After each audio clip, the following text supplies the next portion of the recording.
Hey there, welcome back to Auto Repair. If you new here, don't forget to hit that subscribe button and turn on notifications so you never miss an update. In today's video, we are tackling a common issue that many drivers face, the dreaded ABS light on your dashboard. That little warning light can be pretty intimidating, but don't worry. I am going to walk you through exactly how to clear it and get your car back on the road safely. What is ABS and why does the light turn on? So, first things first, what's the ABS light and why does it come on? ABS stands for Anti-Lock Braking System. It's an important safety feature that helps prevent your wheels from locking up during an emergency stop, especially in slippery conditions. When that ABS light pops up, it usually means there's an issue with the system. But no need to panic just yet. I'm here to show you exactly what to do. Step 1. Safety first. Before we dive in, a quick reminder. Always put safety first.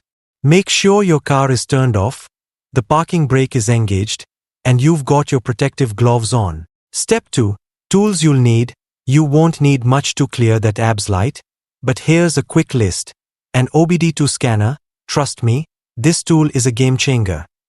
Your car's manual, just in case you need it, optional. Brake fluid if it's needed. Step 3. Using the OBD2 scanner. Now, let's get into the process. First, plug your OBD2 scanner into the OBD2 port, which is usually located under the dashboard near the driver's seat. Once it's plugged in, turn the ignition to the on position, but don't start the car. You should see the scanner light up, and now it's time to read those codes. Step 4. Diagnose the issue. Once you have the code, you can either refer to your car manual or do a quick Google search to find out what the issue might be. Some common causes of the ABS light include a faulty ABS sensor, worn out wheel bearings, low brake fluid. If the issue is something simple like low brake fluid, you can top it up yourself. Just make sure you are using the right type and level of fluid, as specified in your owner's manual. Step 5. Clear the code. After addressing the issue, go back to your OBD2 scanner and select the Clear Codes option. This will reset the ABS light and turn it off. That's it, you are done. Now, if the ABS light comes back on after you've cleared it, it could mean there's a more serious issue that needs professional help.